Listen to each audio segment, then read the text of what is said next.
Hello, तुमचं सर्वांचं टेक्स्टबुकच्या या सुपर कोचिंग प्लॅटफॉर्मवरती आपल्या या यूट्यूब चॅनलवरती सर्वांचं स्वागत आहे. तुम्हाला ह्या व्हिडिओपासून मिळणार आहेत ॲक्ट बाय ॲक्ट, कारण मी या व्हिडिओपासून सुरुवात करतोय आपले महत्त्वाचे जे कायदे जे परीक्षांमध्ये येऊ शकतात, जे लँडमार्क आहेत आणि जे कायदे आता नवीन तयार होणार आहेत, ते सर्व कायदे आपण इन शॉर्ट 15-15 मिनिटाच्या या व्हिडिओमध्ये बघणार आहोत. लक्षात ठेवा, हा प्रत्येक व्हिडिओ तुमच्या परीक्षेच्या पॉईंट ऑफ व्ह्यू खूप महत्त्वाचा आहे, कारण प्रत्येक कायद्याचा क्रक्स काढून जो क्रक्स आपल्याला परीक्षेसाठी पण डायरेक्टली महत्त्वाचा असेल, मग ती मेन्स असो नाही तर प्री असो, एमसीक्यू असो नाही तर कुठली परीक्षा असो, त्यातला क्रक्स काढून ह्या व्हिडिओमध्ये मी दिलेला आहे. सो मित्रांनो, आपल्याला काय करायचं तर हा व्हिडिओ पूर्ण मन लावून तुम्हाला बघायचा आहे आणि ह्या व्हिडिओला आणि ह्या व्हिडिओ सिरीजला फॉलो करायला तुम्हाला बेल आयकॉन मात्र दाबायला लागेल. सो आजचा पहिला व्हिडिओ आपण बघतोय, तो पहिला कायदा घेऊन येतो आपण, तो म्हणजे representation of the people act 1951. भारताच्या इलेक्शन हिस्ट्रीमध्ये किंवा भारताच्या इलेक्शन संदर्भामध्ये या कायद्याला अतिशय महत्त्व आहे. कारण भारतातले इलेक्शन, आपले उमेदवार, त्यांच्या संदर्भातील प्रत्येक गोष्ट ही कशी घेतली जाईल ही representation of the people act मध्ये दिलेली आहे. सो आजचा पहिला जो आपला कायदा आहे तो आहे representation of the people act 1951. लक्षात ठेवा, पार्लमेंट ऑफ इंडियाचा कायदा आहे, कारण आपल्याकडे ह्या संदर्भामध्ये कायदा बनवायची जी परमिशन आहे ती दिलेली आहे संसदेला, आणि ही संसदेला परमिशन दिली आपल्या संविधानाने. सो त्याच पद्धतीने हे लक्षात तुम्हाला त्याच पद्धतीने ठेवावं लागेल. चला पुढच्या प्रश्नाकडे, पुढच्या पॉईंटकडे आपण जाऊया की लोकप्रतिनिधी कायदा 1951 जो आपण बघतोय त्याला मराठीमध्ये, जो पीपल रिप्रेझेंटेशन ऍक्ट म्हटलं मी त्याला मराठीमध्ये म्हणतो आपण लोकप्रतिनिधी कायदा 1951. याचा संविधानामधला जो सोर्स आहे, प्रत्येक कायद्याचा संविधानामध्ये सोर्स असतो, याचा संविधानामधला सोर्स आहे तो आहे कलम 327. काय आहे? कलम 327 हा त्याचा इम्पॉर्टंट सोर्स आहे. लक्षात ठेवा, काय सांगितलं मी तुम्हाला, कलम 327 जो आहे, सो कलम 327 हा भारतीय संविधानातला हा त्याचा काय सोर्स आहे. या सोर्स नुसार आपल्याकडे लोकप्रतिनिधी कायदा 1951 संसदेने मंजूर केलेला आहे. बरोबर, संसदेने मंजूर केला. भारतीय राज्यघटनेच्या कलम 327 नुसार संसद वेळोवेळी संसदेचे सभागृह किंवा विधिमंडळ, बघा, संसदेचे सभागृह किंवा विधिमंडळ सभागृहाच्या निवडणुकीशी संबंधित, लक्षात ठेवा ह्याच्यानुसार फक्त संसदेचे इलेक्शन नाहीत, कळलं, तर विधिमंडळाच्या सभागृहाच्या निवडणुकीचे संबंधित सर्व संदर्भात कायद्याने तरतूद करू शकते. काय करू शकते? लॉ बनवून ती तरतूद करू शकते, असा कलम 327 आहे. सो कलम 327 हा सांगताय की संसद वेळोवेळी संसदेच्या सभागृहाचे इलेक्शन आणि विधिमंडळाच्या सभागृहाच्या निवडणुकीशी संबंधित कुठल्याही बाबीचं कायद्यामध्ये रूपांतर करू शकतो, त्या संदर्भात कायदा बनवू शकतो. आणि ह्याच बेसिसवरती आपल्याकडे हा the representation of the people act 1951 pass झालेला आहे, लोकप्रतिनिधी कायदा 1951. याच्यामध्ये काही चेंजेस पण झालेले आहेत, त्याला अमेंडमेंट म्हणतो. ते काय आहेत ते पुढे आपण बघूया. पहिल्यांदा हा कायदा मूळ काय सांगतो बघूया आपण. लोकप्रतिनिधी कायदा 1951च्या अंतर्गत तरतुदी ज्या आहेत त्याच्यामध्ये संसद आणि राज्य विधानमंडळाच्या सदस्यासाठी पात्रता आणि अपात्रता, लक्षात ठेवा, पात्रता आणि अपात्रता येतं लक्षामध्ये, रिप्रेझेंटेशन आहे, बरं, लोकप्रतिनिधी कायदा आहे, त्यामुळे संसद आणि राज्य विधिमंडळ दोन्हीही लक्षात ठेवा, संसद आणि राज्य विधिमंडळाच्या सदस्यत्वासाठी, कळलं, सदस्य म्हणजे तुम्हाला कॅन्डिडेट म्हणून उभं राहायचं असेल तर एमपी किंवा एमएलए, बरोबर आहे, यस. सो त्यासाठी पात्रता आणि अपात्रता. दुसरी, सार्वत्रिक निवडणुकीची अधिसूचना, नोटिफिकेशन्स काढायचंय, सार्वजनिक इलेक्शनचं काय करायचंय, नोटिफिकेशन, त्या संदर्भामध्ये इथे तरतूद दिलेली आहे. तिसरं म्हणजे निवडणुकांचे आयोजन करणं, मग कधी करायचं, कसं करायचं, ह्याच्या संदर्भात डिटेलिंग पूर्णपणे आलेलं आहे. बघा, ह्याच्यावरती असेच प्रश्न येतात की खालीलपैकी कुठली बाब ही लोकप्रतिनिधी कायदा 1951च्या अंतर्गत समाविष्ट आहे किंवा समाविष्ट नाही, आणि मग पुढे 1 2 3 1 2 3 4, बरोबर, 2 3 आणि 1 आणि 2 बरोबर आहे, अशा पद्धतीने आपल्याला देतात. सो हे लक्षात ठेवा, आलेल्या प्रश्नपत्रिकेच्या अभ्यासानुसारच मी हे तुम्हाला दिलेलं आहे. मान्यता प्राप्त राजकीय पक्षांच्या उमेदवारांना, बघा, मान्यता प्राप्त यातला एक एक शब्द महत्वाचा आहे. मान्यता प्राप्त राजकीय पक्षांच्या उमेदवारांना ठराविक साहित्याचा मोफत पुरवठा केला जातो, मोफत पुरवठा केला जातो. जर तुमची राजकीय पक्ष मान्यता दिली असेल तर तुमच्या उमेदवारांना काही गोष्टी ह्या दिल्या जातात, कळलं, प्रसारासाठी, प्रचारासाठी, जो की महत्वाचा अंग आहे. ठीक आहे, सो मोफत पुरवठा दिला जातो, बरोबर आहे. मी तो म्हणतो की ऑल इंडिया रेडिओ, डीडी न्यूजचे पण जे आवर्स असतात ना, ते पण त्याच्यामध्ये दिले जातात की तुम्हाला तुमची बाजू मांडायला राजकीय पक्षांना दिले जातात. ठीक आहे. नंतर आहे निवडणुकांबाबत वाद. निवडणुकांबाबत वादाच्या संदर्भामध्ये सुद्धा हा आपला लोकप्रतिनिधी कायदा काय करतो, डायरेक्शन देतो आहे. बरोबर आहे. त्याच्यानंतर भ्रष्ट व्यवहार आणि निवडणूक गुन्हे जर झाले, भ्रष्ट व्यवहार आणि जर निवडणूक गुन्हे झाले तर काय करायचं, त्या संदर्भात सुद्धा लोकप्रतिनिधी कायदा आपल्याला डायरेक्शन देतोय, त्या संदर्भात तरतूद केलेली आहे. सदस्यांच्या अपात्रतेसंदर्भात, सदस्यांच्या अपात्रतेच्या चौकशी संदर्भामध्ये निवडणूक आयोगाचे अधिकार काय आहेत लक्षात ठेवा. ह्याच्यामध्ये निवडणूक आयोगाचे अधिकार सांगितलेले आहेत. कळलं, कशाच्या, सदस्यांची अपात्रता ठरवायची कशी, त्या संदर्भात निवडणूक आयोग कसे डिसिजन घेईल याच्या चौकशी संदर्भामधले काही इन्स्ट्रक्शन्स इथे दिलेले आहेत. नंतर पोटनिवडणूक, तुम्हाला पोटनिवडणूक आता महाराष्ट्रामधलं वातावरण तुम्हाला माहितीच आहे, बरोबर आहे. सो पोटनिवडणूक होत राहतात, रिक्त पदे कशी भरायची, त्याच्या कालमर्यादा काय आहे, त्या संदर्भामध्ये पण इथे दिले जातात. याचा एक सिंपल अर्थ आहे की आपल्या भारतातल्या इलेक्शन संदर्भामधलं हे एक कॉन्स्टिट्यूशन आहे. लक्षामध्ये कॉन्स्टिट्यूशन आहे जे इलेक्शन संदर्भामध्ये प्रत्येक गोष्ट सांगते, बरोबर आहे, असं आहे, त्याचा दर्जा तसा आहे. नंतर नंतर दिवाणी न्यायालयांचे म्हणजे सिव्हिल कोर्ट जे असतात त्याला दिवाणी न्यायालय म्हणतात.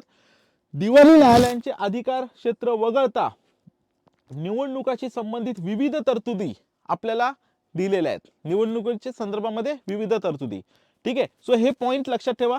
त्याच्यानंतर अजून पुढे जायचं आपल्याला, कारण बराच मोठा कायदा आहे तो, ठीक आहे. पण हे सगळी पीडीएफ जर तुम्हाला पूर्ण पीपीटी तुम्हाला जर हवी असेल तुम्हाला नोट्स म्हणून, तर तुम्हाला मी अवेलेबल करून देईन समीर सर टेक्स्टबुक या टेलिग्राम चॅनलवरती. सो तुम्ही जर या टेलिग्राम चॅनलला कनेक्ट केला तर ही पूर्णच्या पूर्ण जी आपली पीडीएफ आणि पीपीटी आहे ही तुम्हाला मी तिथे सेंड करणार आहे, ठीक आहे. सो तुम्ही ते करू शकता. चला पुढे जाऊया. आणि तुम्हाला इलेक्शन आले की हे इलेक्शन कमिशनचं किती रिस्पॉन्सिबिलिटी असते हे तुम्हाला एका थोड्याशा या चित्रावरनं तुम्हाला समजू शकतं, ठीक आहे. चला पुढे जाऊया. निवडणुकी संबंधीच्या वादाच्या संदर्भात कायद्यातील तरतुदी खालील बाबींशी संबंधित आहेत. समजा निवडणुकी संबंधीच्या वादाच्या संदर्भात जर काही वाद झाला तर कायद्यातील तरतुदी काय तुम्हाला देतात, म्हणजे कुठले गोष्टी आहेत ज्या कायदा सांगतो की त्याच्यामध्ये तुम्ही करू शकता वादाच्या संदर्भामध्ये. सो पहिली गोष्ट, निवडणूक याचिकांची सुनावणी करणं. कळलं काय, निवडणूक याचिकांची सुनावणी करणं. दुसरं आहे की निवडणूक याचिका मागे घेणं. काय, निवडणूक याचिका मागे घेणे किंवा निवडणूक याचिका कमी करणे, ठीक आहे.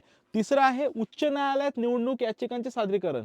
उच्च न्यायालयामध्ये निवडणूक याचिकांचे सादरीकरण, काय सांगितलं, उच्च न्यायालयात निवडणूक याचिकांचे सादरीकरण. चौथा आहे सर्वोच्च न्यायालयामध्ये अपील, सर्वोच्च न्यायालयात अपील, ठीक आहे. आणि पुढचा आहे खर्चासाठी खर्च आणि सुरक्षा, बरोबर आहे. सो अशा काही ज्या गोष्टी आहेत ह्या संदर्भात हे वाद असतात की खर्च, सुरक्षा, सर्वोच्च न्यायालयातला अपील, उच्च न्यायालयातील निवडणुका याचिकांचे सादरीकरण, ठीक आहे, निवडणूक याचिका मागे घेणे कमी करणं, निवडणूक याचिकांची सुनावणी, या संदर्भामध्ये कायद्यातील तरतुदी आहेत, ह्या कायद्यामध्ये सांगितलेलं आहे की काय करता येईल ते, हे तर लक्षात. पुढे जाऊया आपण. लोकप्रतिनिधी कायदा 1951 मध्ये किती भाग आहेत आणि किती अनुसूची आहेत. सो हा जो कायदा आहे ह्याच्यामध्ये एकूण बघायला गेलं तर 5 भाग आहेत. किती भाग आहेत, जर आपल्याला विचारलं किती भाग आहेत तर एकूण 5 भाग आहेत. किती भाग आहेत, यस, एकूण 5 भाग आहेत, लक्षात ठेवा. भाग 1 आहे प्राथमिक, ज्याच्यामध्ये बाकी डेफिनेशन्स आणि बाकीचे इन्फॉर्मेशन दिलेले आहेत. त्यामध्ये भाग 2 मध्ये, या लोकप्रतिनिधी कायद्याच्या भाग 2 मध्ये जागांचं वाटप हे विचारलेल्या परीक्षांमध्ये, जागांचं वाटप कसं केलं जाईल आणि मतदारसंघाचे परिसीमन कसं केलं जाईल. परिसीमन आयोग असतो, तुम्हाला माहिती आहे. तर परिसीमन आयोगाच्या संदर्भामध्ये आणि परिसीमन आयोग आणि असलेल्या ज्या बाउंड्रीज आहेत त्या संदर्भामध्ये इथे दिलं जातं की एक मतदारसंघ कसा तयार होतो, कळलं, त्याचे बाउंड्रीज कशा असतात. सो जागांचं वाटप आणि मतदारसंघांचे परिसीमन. तिसरं आहे अधिकारी, कळलं, भाग 2A मध्ये आहे अधिकारी. बघा भाग 2 नंतर भाग 2A, भाग 2B मध्ये आहे, भाग 2B मध्ये आहे काय आहे, संसदीय मतदारसंघासाठी मतदार याद्या. काय, संसदीय मतदारसंघासाठी काय आहे, मतदार याद्या, लक्षामध्ये मतदारांच्या याद्या. 3 आहे, पॉइंट नंबर 3 आहे की विधानसभा मतदारसंघासाठी मतदार याद्या भाग, ठीक आहे. जसं संसदीय म्हणजे संसदेसाठी ज्या मतदार याद्या आहेत तसंच विधानसभासाठी म्हणजे MLA साठी आपल्या मतदारसंघासाठी मतदार याद्या. सो मतदार याद्या करण्यासाठी जे आहे कलम ते लक्षात ठेवा. भाग 2 मध्ये B मध्ये संसदेच्या संदर्भामध्ये आहे, MP संदर्भात आहे, आणि भाग 3 मध्ये विधानसभेच्या मतदार याद्या संदर्भात आहे. हा पॉइंट अंडरलाईन करा तुम्ही सगळ्यांनी. नंतर आहे पाय 4, ठीक आहे. पार्ट 4 आहे की परिषद मतदारसंघासाठी म्हणजे विधान परिषद वगैरे असतात त्याच्या मतदारसंघी मतदार याद्या त्यांचा भाग. आणि नंतर आहे सामान्य जनरल, त्याच्यामध्ये बाकीच्या गोष्टी आहेत, आलं लक्षामध्ये. नंतर आहे जनरल, ज्याच्यामध्ये बाकीच्या गोष्टी दिलेल्या आहेत, कळलं तुम्हाला. यस, सो हे इम्पॉर्टंट आहे, हे पॉइंट लक्षात ठेवा, ठीक आहे. आता आपण बघूया अनुसूची किती आहेत. काय नंतर काय बघूया आपण अनुसूची, ठीक आहे. इलेक्शन कमिशनचं ऑफिस आहे हे लक्षात ठेवा, ठीक आहे. आणि हे इलेक्शन कमिशन बसलेले आहेत असं दाखवलं याच्यामध्ये. सो त्याच्यानंतर आहे की पहिल्या अनुसूचीमध्ये काय दिलेलं आहे, अनुसूचीमध्ये शेड्यूल कळ कुठलाही भागामध्ये जर एखादा मुद्दा मला जास्त डिटेल एक्सप्लेन करायचा असेल, तो भागातला तिथे एक्सप्लेन न करता आपण त्या संदर्भात एक नवीन शेड्यूल आपण करतो. कॉन्स्टिट्यूशन मध्ये पण आपण तसं केलेलं आहे, हे लक्षात घ्या. तसं पहिल्या अनुसूचीमध्ये लोकसभेतील जागांचं वाटपाचं काय आहे, कशा संदर्भात आहे किंवा त्याच्यामध्ये जरी अमेंडमेंट झाल्या तरी ह्या भागात ह्या अनुसूचीमध्ये केल्या जातील. सो पहिल्या अनुसूचीमध्ये आहे लोकसभेतील जागांचं वाटप. दुसऱ्या अनुसूचीमध्ये आहे विधानसभेतील एकूण जागांची संख्या. बघा विधानसभेतील एकूण जागांची संख्या आणि विधान परिषदेतील जागांचे वाटप हे बघा विधानसभा आणि विधान परिषदेच्या संदर्भात जागा ज्या आहेत त्या दुसऱ्या शेड्यूल मध्ये आहेत, दुसऱ्या अनुसूचीमध्ये आहेत. तिसऱ्या आणि पहिल्या सूचीमध्ये लोकसभा आहे, ठीक आहे. तिसऱ्या अनुसूचीमध्ये विधान परिषदेच्या निवडणुकांच्या उद्देशाने विधान परिषदेच्या निवडणुका कशा घेतल्या जातील, काय घेतल्या जातील या संदर्भामध्ये दिलेलं आहे, कोशामध्ये विधान परिषदेमध्ये. आणि चौथी अनुसूची स्थानिक प्राधिकरणामध्ये, स्थानिक म्हणजे बीएमसी जेडपी वगैरे या सगळ्या त्या आहेत स्थानिक प्राधिकरण, आलं लक्षामध्ये. सो हे 4 अनुसूच्या आहेत, त्या खूप महत्त्वाच्या आहेत ह्या परीक्षेच्या दृष्टिकोनातून, या विसरायच्याच नाही आहेत आपल्याला, बरोबर आहे. येस. आणि your vote is your power and pride, vote responsibly, vote ethically. कळ हे इलेक्शन कमिशनचं काय असतं आपलं ब्रीदवाक्य घोषवाक्य असतं. नंतर येऊया पुढे, ठीक आहे. केवळ नोंदणीकृत पक्ष, आता याच्यामध्ये काही महत्त्वाचे टिप्स आहेत त्या लक्षात ठेवा, ठीक आहे. महत्त्वाचे टिप्स आहेत, खूप सारे कार्टून्स खूप साऱ्या गोष्टी इलेक्शन संदर्भात बोलून जातात, म्हणून मी हे तुम्हाला एक ऍड करून दिले, मजा येईल तुम्हाला वाचायला, ठीक आहे. केवळ नोंदणीकृत पक्ष ज्याला रिप्रेझेंटेटिव्ह पीपल ऍक्टच्या कायदा 29A बघा 1951 अंतर्गत निधी प्राप्त करू शकतात, आलं लक्षामध्ये. कळ त्यांना फंडिंग मिळते, आलं लक्षामध्ये. 1951च्या अंतर्गत कळ आरपी ऍक्ट 1951च्या अंतर्गत कलम 29A लक्षात ठेवा, कलम 29A च्या अंतर्गत केवळ आणि केवळ नोंदणीकृत पक्षच काय करू शकतात, केवळ आणि केवळ नोंदणीकृत पक्षच काय करू शकतात, काय करू शकतात, यस निधी प्राप्त करू शकतात. काय करू शकतात, निधी, अंतर्गत निधी, यस अंतर्गत निधी प्राप्त करू शकतात, आलं लक्षामध्ये. आलं लक्षात, काही डाऊट आहे का सांगा मला, ठीक आहे. नाही ना डाऊट, हा. सो हे लक्षात ठेवा, बरोबर आहे. त्याच्यानंतर दुसरा एक आहे की खर्च, बरोबर. ह्याच कायद्यामध्ये खर्च निरीक्षण प्रणालीची तरतूद देखील आहे, म्हणजे प्रत्येक कॅन्डिडेटने पार्टी किती खर्च करते ह्याच्यावरती पण त्यांचं लक्ष असतं, ते लक्ष त्यांना ठेवावं लागतं. मेनली ते कॅन्डिडेटला टार्गेट करतात की प्रत्येक कॅन्डिडेट त्याला दिलेल्या खर्चाच्या पेक्षा तो जास्त खर्च करतोय का, त्यासाठी एक स्पेशल अकाउंट सुद्धा ओपन केलं जातं, लक्षामध्ये. त्या अकाउंट मधूनच ते खर्च होतात, ठीक आहे. सो लक्षात ठेवा. आणि जर त्यापेक्षा जर झालं आणि जर खोटी माहिती दिली आणि जर ती पकडली गेली तर ते सदस्यत्व रद्द करण्यात येऊ शकतं, हे पण लक्षात ठेवा. त्यामुळे ठीक आहे, खर्च म्हणजे तुम्ही फंडिंग पण कधी घेऊ शकता आणि तुम्ही खर्च कसे करू शकता हे सगळ्यावरती या कायद्याने काय केलेलं आहे, कंट्रोल करायचा प्रयत्न केलाय आणि ते करण्याची ताकद ह्या कायद्याने दिली आहे इलेक्शन कमिशनला, आलं लक्षामध्ये. लक्षात ठेवा. दुसरं आहे मोठ्या राज्यात निवडणूक लढवण्यासाठी निवडणुकीची खर्चाची मर्यादा आहे, मात्र राजकीय पक्षांना यातून सूट देण्यात आली आहे. काय केलं, मात्र राजकीय, बघा लक्षात ठेवा, ठीक आहे. निवडणूक खर्चाची मर्यादा आहे पण कोणाला, कॅन्डिडेटला. राजकीय पक्षांना यातून सूट देण्यात आली आहे, त्यामुळे मर्यादा जी आहे ही जी खर्चाची मर्यादा आहे ही काय उमेदवाराला आहे, कोणाला, ठीक आहे उमेदवाराला आहे, उमेदवाराला आहे ही मर्यादा आहे ती उमेदवाराला आहे. राजकीय पक्षांना यातून सूट दिली आहे, हाच एक क्रिटिसिझम त्यामधून आहे, आलं लक्षामध्ये, ठीक आहे. सो उमेदवाराला मर्यादा आहे, कळ किती निवडणूक लढायची ह्याच्यासाठी हे अपडेट केले जातात, आलं लक्षामध्ये. तुम्हाला एक होमवर्क देतो मी, तुम्ही शोधा की आत्ता किती आहे, 75 ते 90 लाख मोठ्या शहरांना नाही तर छोट्या शहरांना किती आहे, हे तुम्हाला दोन्ही बघायचं आहे. लोकसभेसाठी खर्चाची मर्यादा किती आणि विधानसभेसाठी खर्चाची मर्यादा किती आहे आणि स्थानिक स्वराज्य संस्थांसाठी खर्चाची मर्यादा किती आहे हे तुम्हाला मला कमेंट बॉक्समध्ये कळवायचं आहे. जर काही डाऊट आला तर मला टेलिग्रामला विचारायचं आहे. सो तुम्ही सर्वांनी आता कमेंट बॉक्समध्ये काय टाकायचं आहे थोड्या वेळाने की आपल्याकडे जेवढे काही लोकसभाचे उमेदवार लढतात त्यांच्यासाठी खर्चाची मर्यादा कुठे आणि किती आहे, ठीक आहे. चला. सो पण ह्याच्यावरती लक्षात ठेवा, उमेदवारावरती मर्यादा आहे, राजकीय पक्षांना यातून सूट देण्यात आली आहे, ठीक आहे. नंतर आहे लोकप्रतिनिधी कायद्यातील ऐतिहासिक सुधारणा कुठल्या कुठल्या आहेत, कुठल्या कुठल्या महत्त्वाच्या अमेंडमेंट ह्याच्यामध्ये झालेल्या आहेत, ह्याच्यावरती खूप महत्त्वाच्या गोष्टी आहेत, लक्षात ठेवा, ठीक आहे.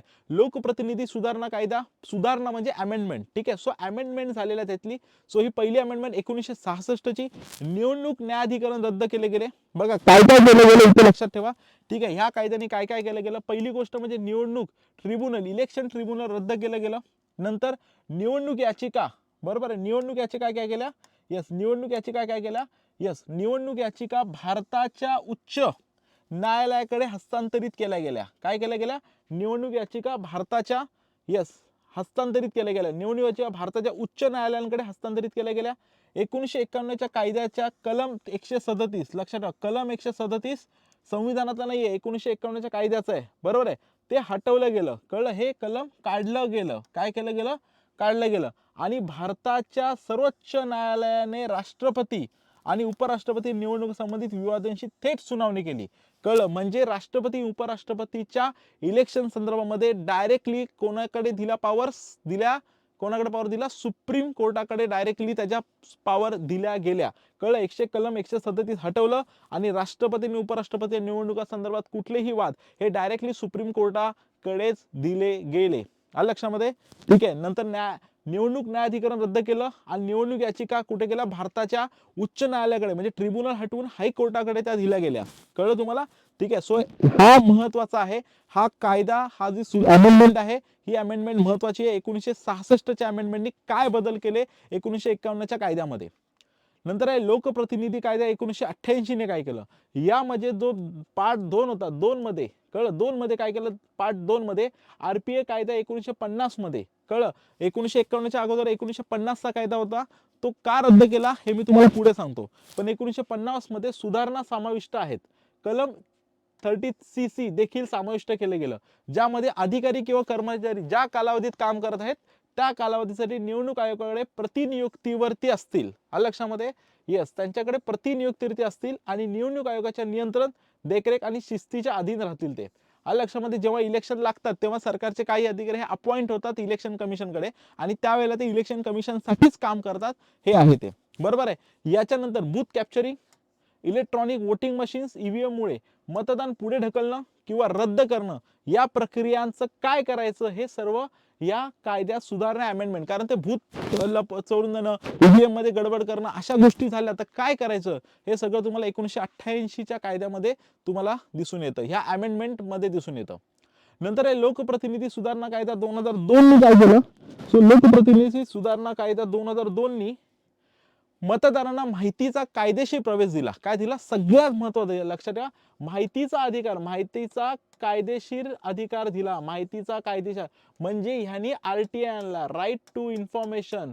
कळलं, राईट टू इन्फॉर्मेशन आणला, हा लक्षात ठेवा. आरटीआय आणला, इलेक्शनच्या संदर्भामध्ये आरटीआय आणला आणि आपल्या जे वोटिंग पॉवर आहे ही अजून पॉवरफुल केली. लक्षामध्ये? त्यामुळे त्यांना उमेदवारांना काय केलं, त्यामुळे उमेदवारांबद्दल माहितीपूर्ण कळलं निर्णय घेण्यात आला की तुम्ही आधी माहिती मागू शकता एखाद्या उमेदवाराला, किती गुन्हे केलेत, काय केलेत, प्रॉपर्टी किती आहे, किती काय आहे, त्यांनी किती शिकलाय, काय केलंय, आणि त्याच्यानुसार तुम्ही इलेक्शन देऊ शकता. म्हणून आपली पॉवर काय झाली, अजून स्ट्रॉंग झाली, बरोबर आहे. माहितीचा अधिकार देणं आणि त्यासाठी काय केलं, कलम 33A जोडलं गेलं.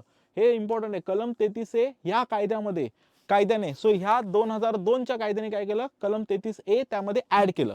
कळलं. नंतर लोकप्रतिनिधी विधेयक 2010 आलं, बरोबर. अजून एक आलं लोकप्रतिनिधी दुरुस्ती विधेयक 2010, हे एक महत्वाचं आहे. ह्याच्यासाठी नोंदणी करण्यासाठी नागरिक हा मतदारसंघाचा सामान्यतः रहिवासी ह्यांनी केलं की तो उमेदवार तिथला काय असला पाहिजे, रहिवासी असला पाहिजे, असं थोडंसं ऍड केलं, आवश्यक आहे.